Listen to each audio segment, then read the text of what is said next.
వాళ్ళ తండ్రితో మాట్లాడే ప్రయత్నం చేద్దాము. నార్సింగ్ పోలీస్ స్టేషన్లో కూడా ఫిర్యాదు ఇవ్వడం జరిగింది. అసలు ఏమని ఫిర్యాదు ఇచ్చారో తెలుసుకునే ప్రయత్నం చేద్దాం. నమస్తే అండి. ఇప్పుడు ఏమని ఫిర్యాదు ఇచ్చారు? నార్సింగ్ పోలీస్ స్టేషన్లో మీరు కంప్లైంట్ ఇవ్వడం జరిగింది. ఏమని కంప్లైంట్ ఇచ్చారు? ఏమని ఇవ్వలేదు మేడం. ఒకటి ఏంటంటే నేను నా రూమ్కి వెళ్ళాము, అపార్ట్మెంట్ 5th పైన 2 రూమ్కి వెళ్ళాము. రూమ్కి వెళ్ళిన తర్వాత వాళ్ళు ఏం చేశారు, వాళ్ళు ఏమన్నారు, ఎవరైనా పేరెంట్స్ వాళ్ళు వస్తే మేము ఓపెన్ చేసి వాళ్ళకి ఫస్ట్ చూపిస్తాం. చూపించిన తర్వాత మేము వాళ్ళు వచ్చేసి మేడం ఇద్దరు వచ్చారు కానిస్టేబుల్స్, నన్ను తీసుకొని చూపించారు. ఈయనెవరు, మీ బాబా మీరేమైతే నేను తండ్రి అవుతాను. సరే ఏం సంగతి అంటే ఇట్లా సంగతి జరిగింది సార్, ఇట్లా సంగతి ఇది అని చెప్పిన. సరే అయిపోయింది, నువ్వు పక్కకి వెళ్ళు. ఇక నయంబడి వచ్చిన 4 పిల్లలు ఆ బాడీని దించారు. దించి ఒక బెడ్ చనిపోయాడు. అంటే ఎంతసేపు అవుతుంది, ఎట్లా ఆ సిచ్యువేషన్ ఎట్లా? స్టార్టింగ్ ఇక్కడ నుండి ఉదయం 9:30కి వెళ్ళింది మేడం. ఇక్కడ నుండి మా ఇంటిని 9:30కి వెళ్ళాడు.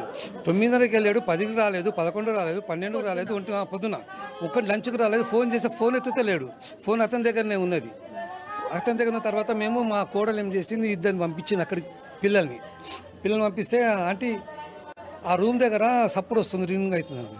అక్కడున్న వాచ్మెన్ పిలిచారు. ఈ పిల్లలు వాచ్మెన్ పిలిస్తే సార్ ఈ డోర్ ఓపెన్ చేయాలంటే ఎట్లా చేయాలంటే జర ఆగు, వాళ్ళ పేరెంట్స్ రాని అని చెప్పి వాళ్ళ వాచ్మెన్ ఆపాడు. పోలీసు వాళ్ళు కూడా అక్కడే ఉన్నాయి. 8:45 అయితే నైట్లో. సరే నేను పోయిన తర్వాత వాళ్ళు ఏం చేయమని, మీరేమైతే సరే అని ఆ పిల్లలు ఏం చేశారు, దాన్ని ఇట్లా కిక్కు కొట్టారు. ఓపెన్ అయిపోయింది. ఓపెన్ కాగానే మాకు ఎదురుగా బాల్కనీలో బాడీ, కాళ్ళకు తాడు ఉంది తెల్లది, 2 కాళ్ళకి ఇట్లా ఇది బాడీ. కాళ్ళకి తాడు ఎవరు కడతారు? మాకు అది కావాలి పాయింట్. వీడికి అయినందుకు కాళ్ళకి ఎట్టుకో ఎవరు కడతారు తాడు మేడం? పోలీస్ వాళ్ళు కట్టారా? ఏమో మా ముందు తీశారు వాళ్ళు బాడీ. అవును, మీరు అడిగారా తాడు ఎలా కట్టి ఉంది అని? ఇదో నేను మీ ముందు డోర్ ఓపెన్ చేసిన, మీకు రావాలని కాబట్టి మీరు చూపించాము. ఇప్పుడు ఆయన హ్యాంగింగ్ పైన వేసుకుని చేతులు అందవు కదా కాళ్ళకి, ఎలా జరిగింది కాళ్ళకి తాడు? మరి ఇప్పటి వరకు మీరు ఈ ప్రస్తావన ఎందుకు చెప్పలేరు? అంటే ఇంత లేట్గా ఎందుకు చెప్తున్నారు? పొద్దున్న వచ్చే వాళ్ళకి చెప్పాము. సరే మేము ఎంక్వైరీ చేస్తాం.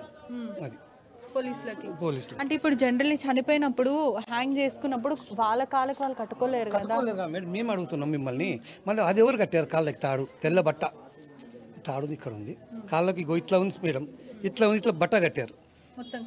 పోలీస్ మీరు అడిగారా ఎవరైనా క్లూస్ టీమే కానీ పోలీస్ వాళ్ళు కట్టారేమో అని అన్నారు? పోలీస్ అతను ఏమన్నాడు, మీరు చూసారు కదా, మీరు లోపలికి వెళ్ళలేము, మీరు మాత్రమే వచ్చారని అన్నారు. మీరు వచ్చారు కదా, మీరు చూశారు, మేము మీకంటే ముందు మేము వెళ్ళలేదు, మేము ముందే డారు ఓపెన్ చేయించింది కిక్కు కొట్టి, అది చెప్పారు. సరే సార్ పదామని బయట కంప్లైంట్ ఏమని ఇచ్చారు నార్సింగ్? ఇదే మాట చెప్పి అక్కడనా వాళ్ళు తీసుకున్నారు. మీకేమవుతారు ఏదైతే సార్ అంటే సస్పీషియస్ డెత్ అని చెప్పారా? డెత్ అని ఏం చెప్పలేను, మాకు వాళ్ళే చెప్పారు. అయిపోయింది సార్ మీ బాబు ఇట్లా సంగతి అని వాళ్ళు చెప్పారు. అని ఇట్లా మీరు అడిగినట్టే వాళ్ళు అడిగారు, ఎప్పుడు వచ్చాడు, ఇట్లా జరిగింది, ఏం సంగతి అంటే సార్ ఇది అది చెప్పడం జరిగింది. పొద్దున్న 9:35 9:40కి బయటికి వెళ్ళాడు. ఆ తర్వాత మాకు అందుబాటులో లేడు. మేము ఫోన్లు చేస్తూ ఉన్నాము, ఫోన్లు ఎత్తుతలేడు. ఫోన్ అక్కడే ఉంది.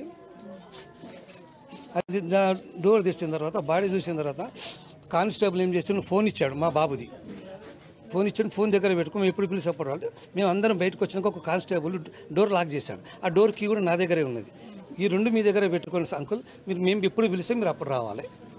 ఇదంతే లాస్ట్. అంటే చనిపోక ముందు కూడా ఆయన ఒక ఇన్స్టాగ్రామ్లో పెట్టాడు, నేను నీ దగ్గరికి వచ్చేస్తున్నా పవిత్ర, నేను నీ దగ్గరికి వచ్చేస్తున్నా, 2 రోజుల్లో వచ్చేస్తా అని చెప్పి కూడా ఇన్స్టాగ్రామ్లో పెడితే పెద్దల సమక్షంలో పిలిపించి మాట్లాడారు అన్నారు. అది నిజమేనా? చెప్తాను, నేనే ఉన్నా అక్కడ.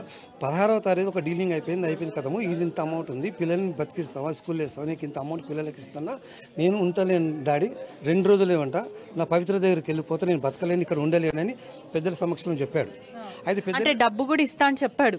తీసేసుకున్నాం వాళ్ళకి. అంటే మీ కోడలికి అందజేశారు డబ్బులు, సెటిల్ పిల్లల కొరకి లైఫ్ చేసుకోవడానికి ఇల్లు కొనిచ్చి ఇస్తారని చెప్పి నేను మాట ఇచ్చి డబ్బు నా దగ్గర పెట్టుకున్న, పిల్లలకు లైఫ్ చూపిస్తాను. అయితే ఇచ్చారు సుమారుగా 50. అయితే నేను వాళ్ళకి పెడుతున్నా మేడం, అది చెప్పాను. తర్వాత నేను ఉండండి డాడీ, నేను పోతున్నా, మా పవిత్ర పిలుస్తుంది, నేను పోతున్నా, వీళ్ళని చూసుకో అని చెప్పాడు. చెప్పిన తర్వాత పెద్దలు ఏం చెప్పారు, అరే బాబు ఏం మాటలు మాట్లాడుతున్నారు అని. మా పెద్దన్న కూడా ఉన్నారు, ఇంకా పిల్లలు ఉన్నారు, తప్పు అట్లా మాట్లాడదు, నేను ఏం చేయను, అట్లా ఏం చేసుకోను, నేను పిచ్చోనా పిరుకోనా, నేను ఇంతమంది బుద్ధి చెప్పాను అని చెప్పి నేను చేసుకోను అని చెప్పాడు ఆ రోజు పెద్దల సమక్షంలో. ఇక్కడ ఈ ఇంట్లోనే 16వ తారీఖు వచ్చిన 5.5 సంవత్సరాల తర్వాత ఫస్ట్ టైం ఇంటికి. 5.5 సంవత్సరాలు. ఈ 6 సంవత్సరాలు ఆమెతో ఉన్నప్పుడు ఎప్పుడు రాలే. ఆమెకి అంకితమైన అక్కడ కట్టుకున్న పిల్లల దగ్గర రాలేదు, కన్నా తండ్రి దగ్గర వచ్చి వదిలేసింది అక్కడే అన్నాడు. నాకు ఆమె దేవత, అందరి సమక్షంలో చెప్పి నాకు ఆమె దేవత, నాకు ఆమెనే ముఖ్యం. ఇక మేమేం చేస్తాం మేడం?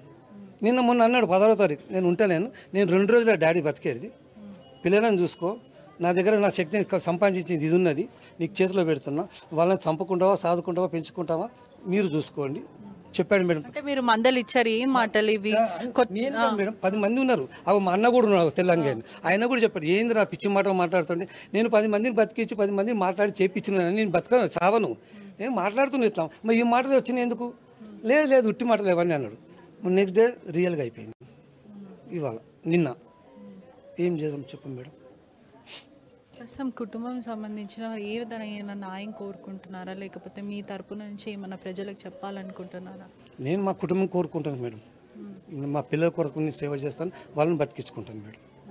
నేను మా కొడుకు మాట ఇచ్చినా నేను పిల్లల్ని పోషిస్తే పిల్లల్ని పెద్దగా చేసుకుంటాను. నేను శక్తి ఉన్నంత వరకు నేను నా భార్య, ఆమెకు ఎవ్వరు లేరు, మాకు ఎవ్వరు లేరు, మేము మా పిల్లల్ని చూసుకొని మేము బతుకుతాం, మమ్మల్ని చూసుకొని వాళ్ళు బతుకుతాం. మిమ్మల్ని చూస్తుంటే మీ కోడలికి తల్లిదండ్రులాగా అనిపిస్తున్నారు, మీ వైఫ్ కూడా అత్తలాగా లేదు, అంటే సొంత తల్లిలాగా ఉన్నారంటే మిమ్మల్ని చూస్తుంటే చాలా గర్వంగా ఉంది. నేను ఇప్పటికి కూడా మాకు 2 కోడలు మేడం, 2 కోడలు చెప్పాను, మీరు నాకు కోడళ్ళు కాదు, ఇద్దరు నాకు 3 బిడ్డలు, సొంత బిడ్డ ఒక్కడిని, వీళ్ళిద్దరు నాకు బిడ్డలు మేడం అని చెప్పాను, 3కి చెప్పాను, సొంత బిడ్డలాగా చూసుకుంటే వాళ్ళని. మీరు నేను లేకున్నప్పుడు వాళ్ళు అడిగితే వాళ్ళు అదే చెప్తాం.